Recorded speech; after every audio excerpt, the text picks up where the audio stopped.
Welcome back, guys. Thanks for tuning in again. Second video ever. So I figured I'd do something that was sort of a really common gun in a less common caliber, at least here in Australia. So the gun we're going to look at today is going to be a Howa Mini Action. Okay, so just so you guys know, obviously there's nothing in there. Magazine is empty. Gun is clear. Just going to work the action a couple of times so you guys understand that. I'm just going to seat the magazine back in for now.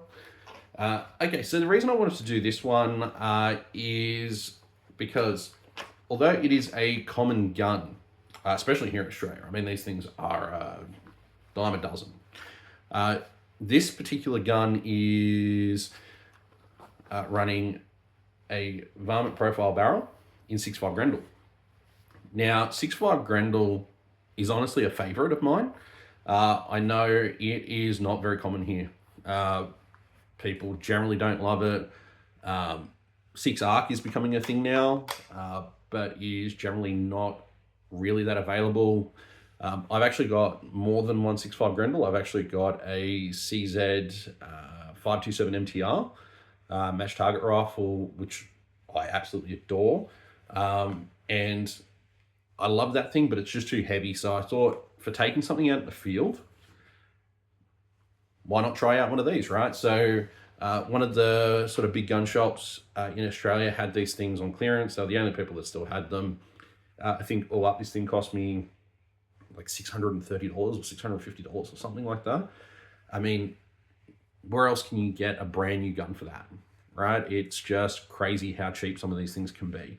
Now, this one is just, look, I've broken it in. I probably put 150 rounds through it at this point, would be my guess.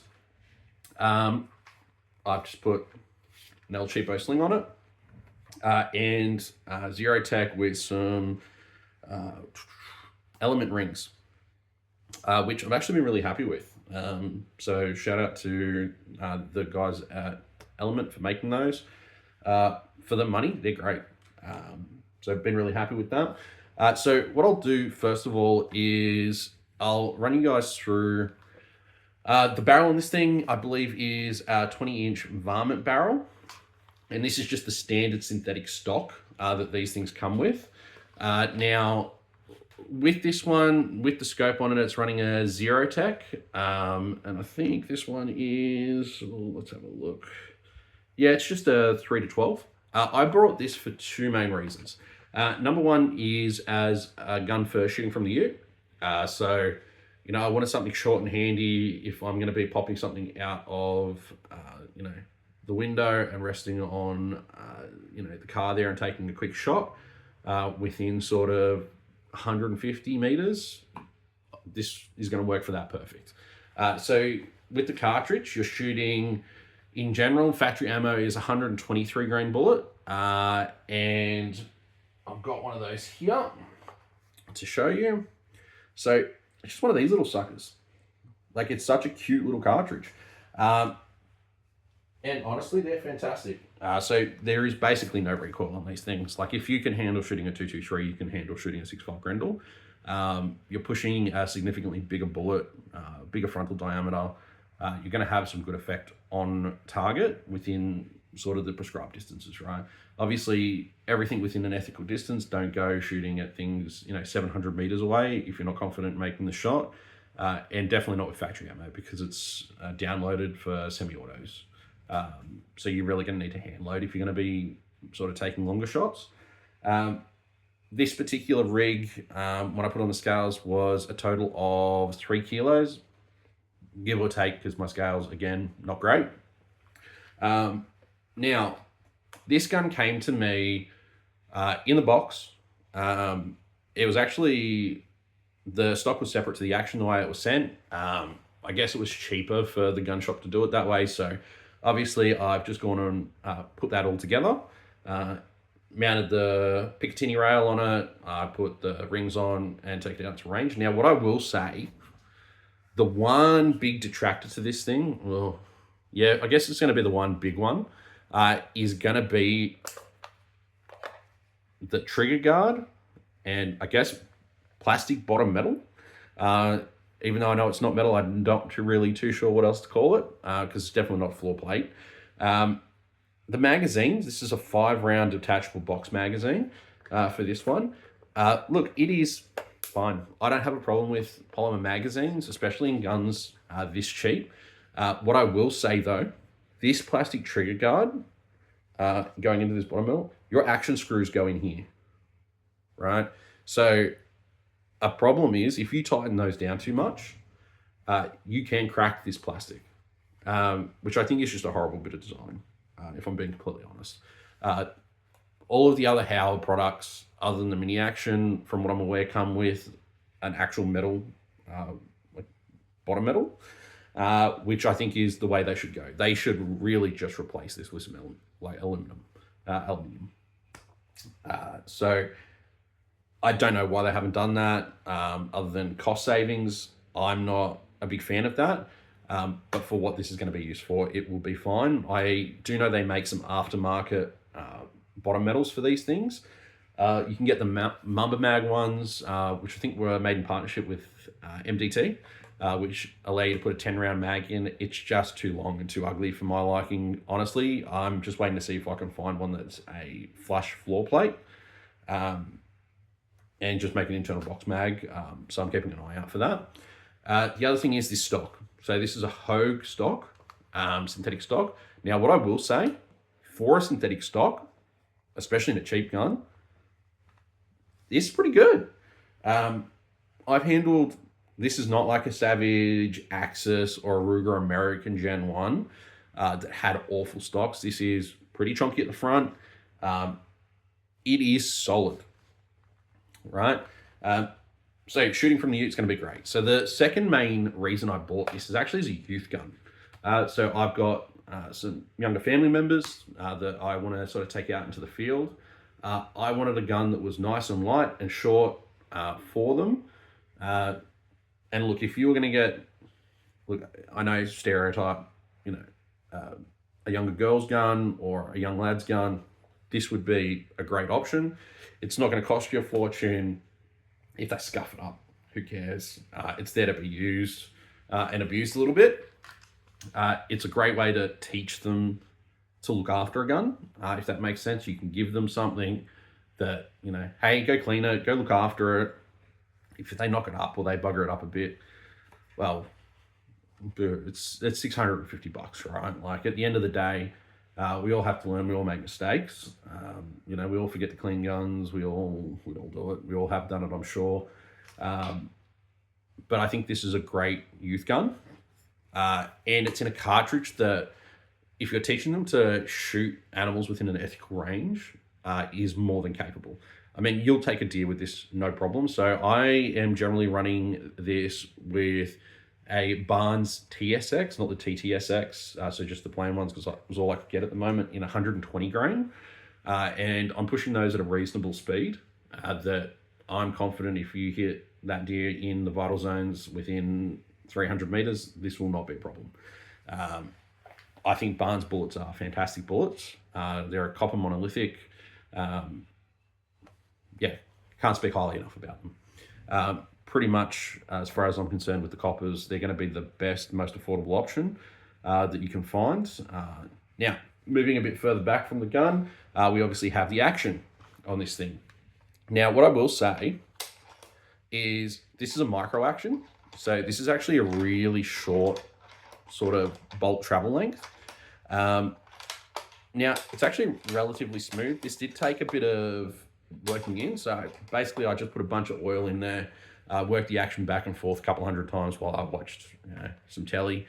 And it's really nice. Trigger on this. So it's two-stage trigger. You got a bit of take up there. Wall. Brakes nice and clean. Probably about, my guess is 3.5 pounds. The other thing on this one, which is actually quite nice, is actually has a really spongy recoil pad, which I was not expecting. Again, you really don't need it for this caliber, but hell, it's nice to have. with this one, so I took it to the range. I was pumping rounds through this thing. It was not getting a rest. It was getting hot to the point where I was kind of afraid I was going to melt my gun bag. Um, with factory ammo, this is shooting easily 1 inch, which is kind of what I've come to expect from a factory rifle. Again, I'm shooting these generally at 50-meter sighting to begin with. Then I'll take them out further from there. But this particular one, 1 inch, no problem. Factory ammo, so that's using 123 grain. I believe it's American Gunner Hornady when you could get that, which I don't believe you can actually source anymore, but they used to sell it in a 200 round plastic ammo tin, which was great. But yeah, so interesting cartridge, common gun. Honestly, the Howas, for the money, if you're looking just for a hunting gun or something to take to the range every once in a while just to pop off a couple of rounds, or as the basis for a custom build, I honestly don't think you can really go wrong. Is it as nice as a Seiko? No. It's just not. Right? It's not a Tikka, it's not a Seiko. Would I say it's the king of the budget rifles?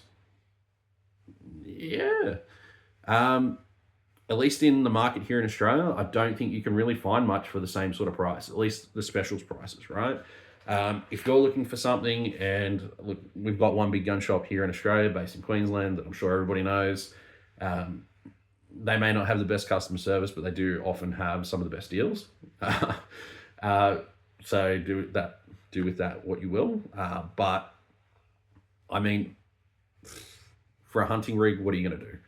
If you just want something that you can bash around, or you can give to a junior, I don't think you can beat them. If you want to go and chuck this into a chassis like an Oryx stock, or I think they've got Hera H7, which is a common thing that they're putting them in now, or any of like the MDT fields or anything like that, they're great. But once you get into the price of putting them into those stocks, you've effectively pushed yourself into a higher realm of rifle. So I would consider this sort of the budget low end of the field, and I think they're fantastic for what they are. And mechanically, their performance is just as good a lot of the time as the next step up in rifles. What I would say though is, if you are never going to change this out, you're never going to modify it, you're never going to customize it in any way, you're not going to put it in any other stock, you're just going to keep it stock, yeah, they're more than serviceable. The only thing I would say is just make sure that you've got no contact between your stock and your barrel. If you're tightening your action screws up and the stock's a little bit out of position, you will actually tighten that down and cause that contact to happen. So just make sure that it's seated properly before you do that. And again, obviously, always just torque everything to spec if you can. It's just best to follow factory instructions. They do say these have a break-in period as well. I believe it's 40 rounds clean in between each round, which, to be frank, I'm not doing. I will not do that. It's a new gun, you can shoot out of the box. Within sort of the first 10 rounds, I was already getting MOA. So there's no problems there. I actually might have... Oh, do I have a target for this one?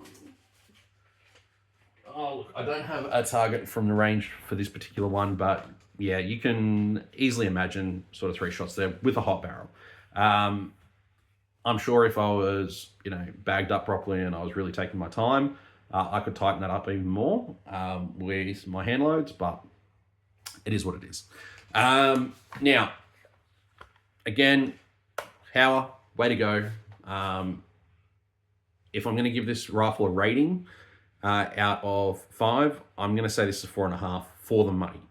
And again, the big caveat is for the money. I think they're fantastic. What I do think is better though,